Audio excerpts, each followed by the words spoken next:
আসসালামু আলাইকুম। আমি ডাক্তার মোহাম্মদ মাহমুদুল হাসান, সহযোগী অধ্যাপক, শিশু বিভাগ, ময়মনসিংহ মেডিকেল কলেজ হাসপাতাল। আমাদের এখানে আজকে কয়েকদিন আগে 5 তারিখে, এই মাসের 5 তারিখে জারিফ নামে একটি বাচ্চাকে তার বাবা মারা নিয়ে আসে। বাচ্চার সমস্যা ছিল জ্বর এবং একটু অল্প কাশি থাকতো। তো এটার জন্য বাচ্চা নিয়ে আসে। বাচ্চা আদারওয়াইজ প্লেফুল ছিল, বাচ্চা খুব খুশি খুশি এবং প্রাণবন্ত ছিল। তারপর আমি তাকে পরীক্ষা করি। পরীক্ষা করার পরে তার কাশি ভালো হয়, কিন্তু অন্য একটি সমস্যা ধরা পড়ে। আমি এটা একটু পরে বিস্তারিত বলছি। এখন একটু বাচ্চার বাবার কাছ থেকে আমি একটু শুনতে যাচ্ছি। বলেন।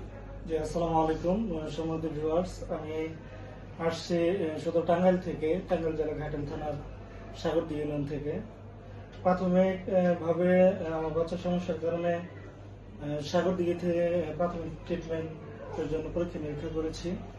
তো পরবর্তীতে দেখলাম যে না, ভালো কোনো প্রতিষ্ঠানে যে ছেলেটার পরীক্ষা নিরীক্ষা করা প্রয়োজন। যে আসলে হয়েছেটা কি, আসলে মূলত হচ্ছে ওর সমস্যা যেটা ছিল সেটা হচ্ছে ঠান্ডা, কাশি এবং জ্বর ছিল প্রচন্ড মাত্রায়। উঠে দাঁড়াতে পারতো না। কিন্তু এটা আসলে সবসময় আমরা বুঝি নাই। আগে যে এখন যে দেখতে পাচ্ছেন চঞ্চলতার যে এটা, এর থেকে অনেক চঞ্চল ছিল। তো হঠাৎ করে এরকম হয়ে পড়ে, দুর্বল হয়ে পড়ে জ্বর, ঠান্ডা, কাশিতে। তারপর সিদ্ধান্ত নেই যে মানুষের পপুলার ওকে নিয়ে আসছে ডক্টর মাহমুদুল হাসান স্যারের কাছে। তো এখন স্যার প্রাথমিক যে ট্রিটমেন্ট দিয়েছে, ওই ট্রিটমেন্টের কারণে ওর জ্বর, ঠান্ডা এবং যে অন্য যেগুলো ছিল সেগুলো আল্লাহর রহমতে ভালো হয়ে গেছে। আপনারা দেখতে পাচ্ছেন আশা করি ছেলেকে। তারপর আজকে ডেট দিয়েছিল স্যার যে 15 তারিখ আসার জন্য।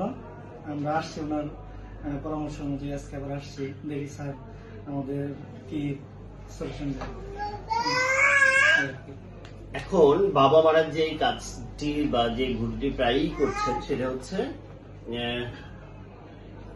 বাচ্চা প্লেফুল থাকে, বাচ্চা খেলাধুলা ভালো করে, বাচ্চা সবকিছু ঠিক থাকে, কিন্তু বাচ্চা যে ধীরে ধীরে এই বাচ্চাটি প্রথম আমার কাছে আসে প্রথম, যেখানে সেখানে তার ঘন ঘন জ্বর ছিল এবং কাশি ছিল।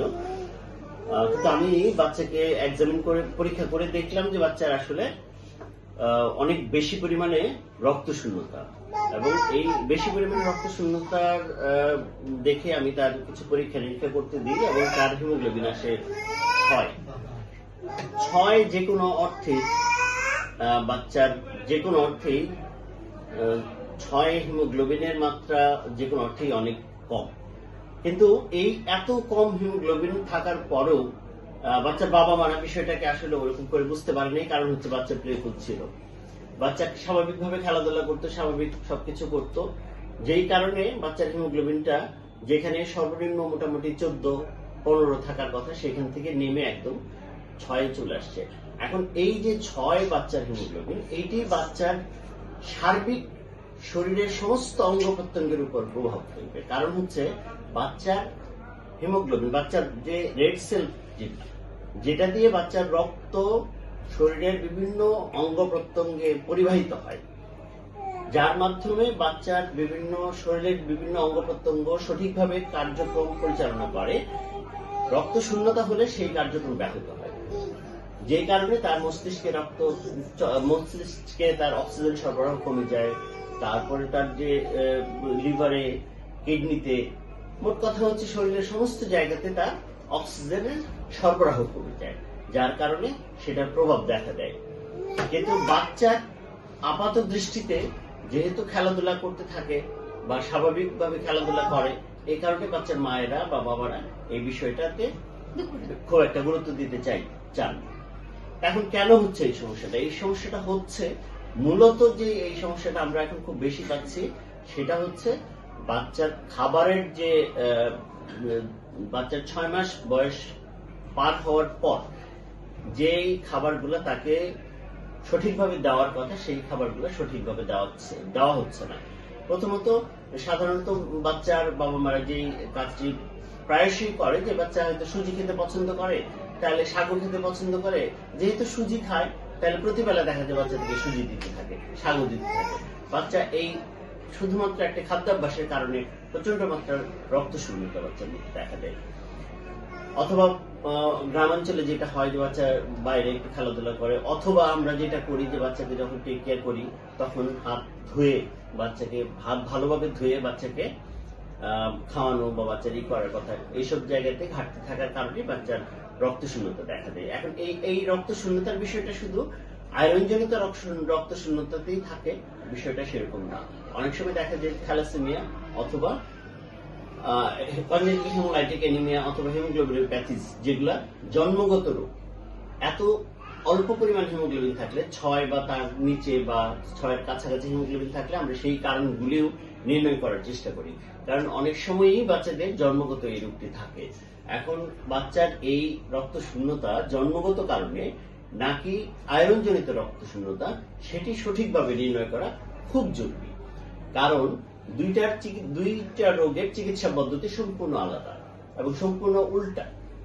এই কারণে এই সঠিক কারণ নির্ণয় করা খুব জরুরি। যেমন আমরা থ্যালাসেমিয়া যদি হয় তাহলে আয়রন বা আয়রন জাতীয় খাবার দেওয়া সম্পূর্ণ নিষেধ।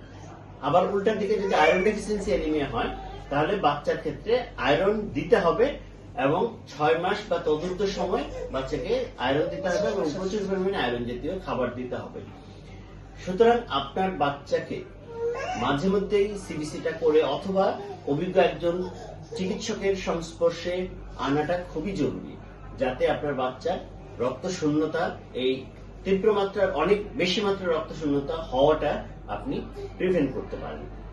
আপনাদের এখনই এই বিষয়টিতে সতর্ক হওয়া জরুরি। আর এই বিষয়ে বা আপনার বাচ্চার শরীরের বিভিন্ন সমস্যা সংক্রান্ত তথ্য বা ভিডিওর জন্য আপনারা সংযুক্ত থাকুন আমার ফেসবুক পেজ এবং ইউটিউব চ্যানেল।